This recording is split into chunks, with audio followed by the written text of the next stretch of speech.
Kirchhoff का नियम बेटा पढ़ते हो ना, तो आइए सबसे पहले बता दें आपको कि ओम का नियम का जब हम लोग यूज कर रहे थे तो उसमें कुछ समस्याएं पैदा होने लगी, नहीं निकाल पा रहे थे करंट की वैल्यू। अच्छा, कुछ इस टाइप से हो जाए, आपको इस टाइप से मिल जाए सर्किट, इधर से आ रही करंट, इधर से आ रही current, I1 I2 I3 I4 I5 I6। अब इसमें तो जो है ओम का लॉ लग नहीं सकता, क्योंकि ओम का लॉ तो कहाँ लगता था, जब उसमें रेजिस्टेंस भी हो, वोल्टेज भी हो, करंट हो, तब तो निकाल ले रहे थे। लेकिन यहाँ पे वर्क नहीं कर रहा था। तो 1845 ईस्वी में गुस्ताव किरचॉफ ने एक रूल दे दिया, एक नियम बना डाला।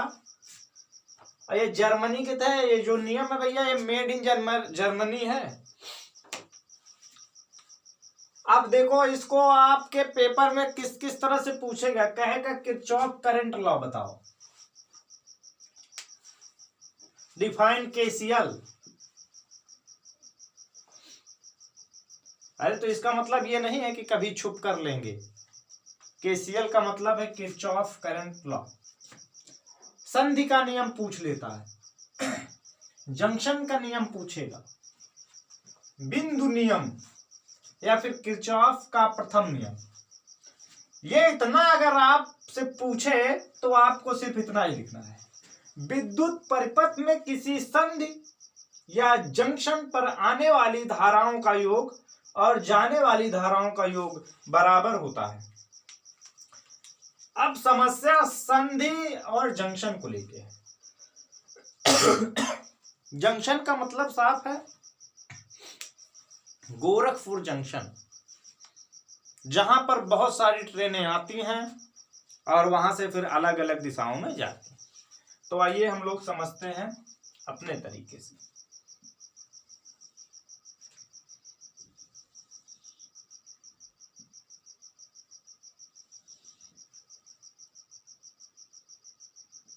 ठीक है बेटा, तो जहां पर दो या दो से अधिक कंडक्टर आकर आपस में मिलते हैं उसे जंक्शन कहते हैं। तो ये जंक्शन है आपका, ये क्या है, ये है जंक्शन। यही है संधि, यही है आपका बिंदु,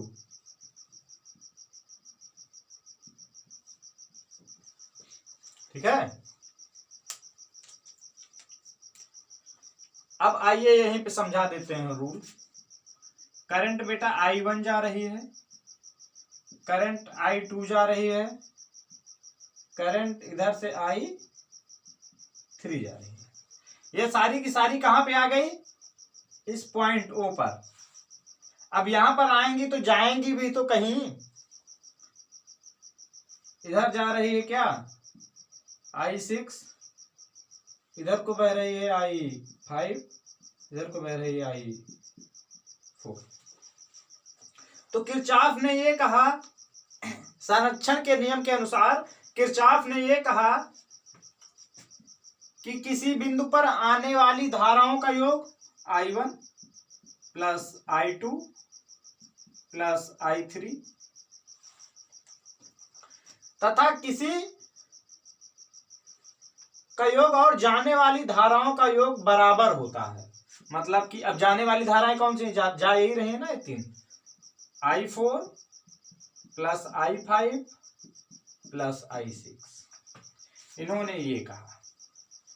अब इस 6 में से अगर आपको 5 पता है तो 6 एक आप निकाल लोगे।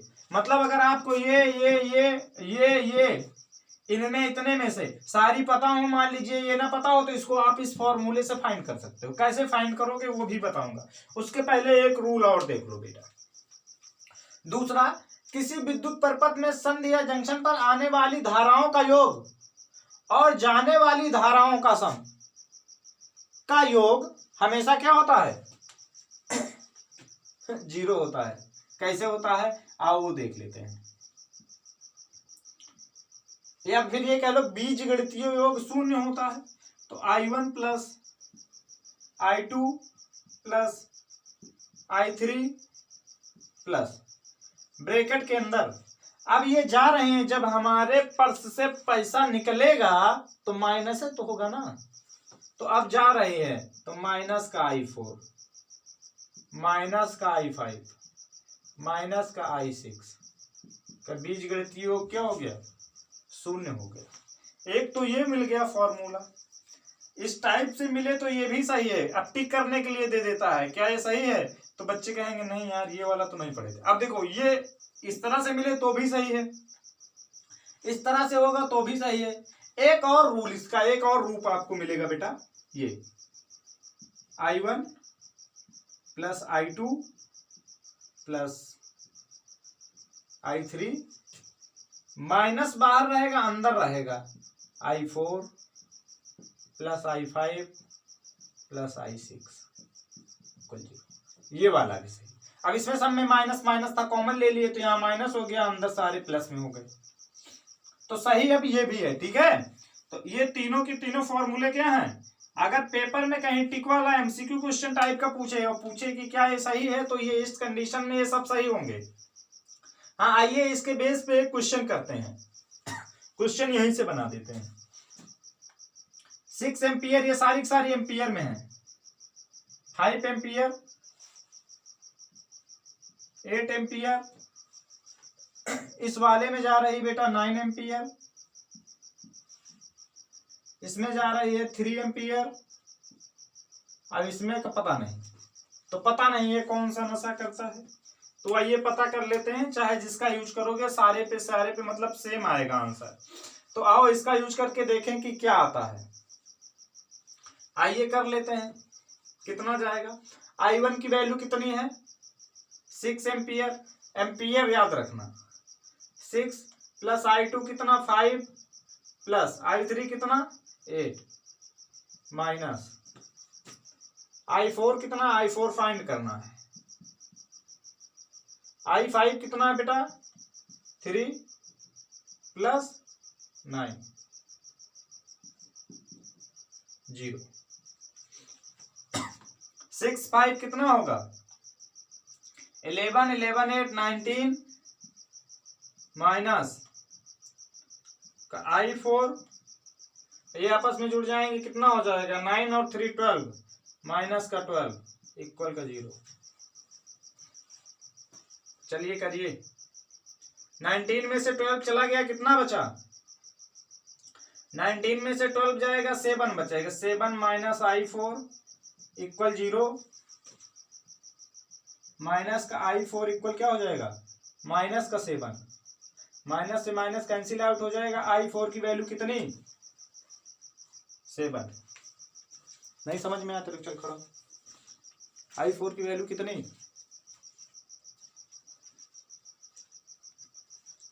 हाँ ठीक है,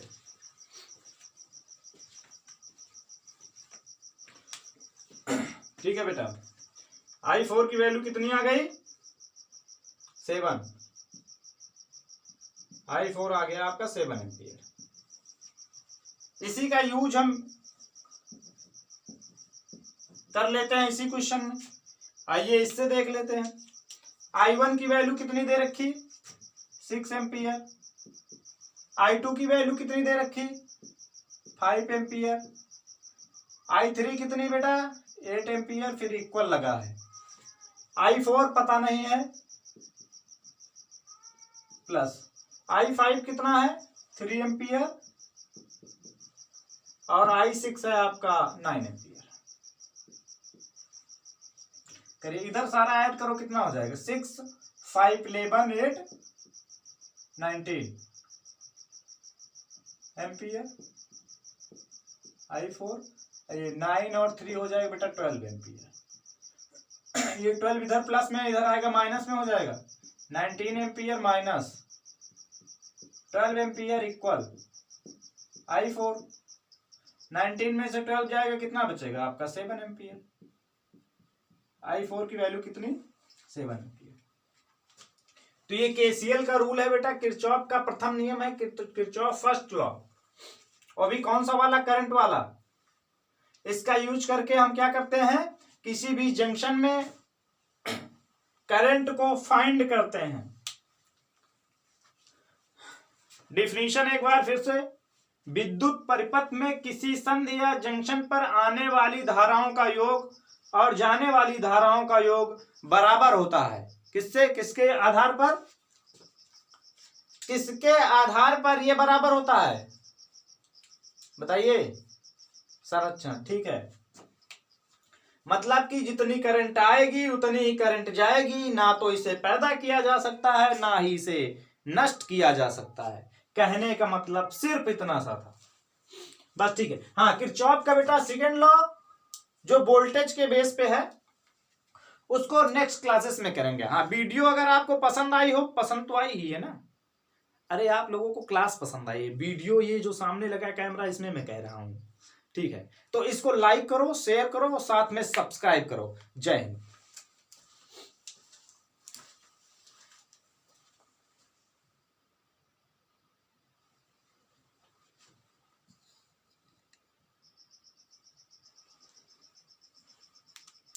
अच्छा, सही से दिख नहीं रहा था। हाँ, क्वेश्चन देख लीजिए एक बार फिर से।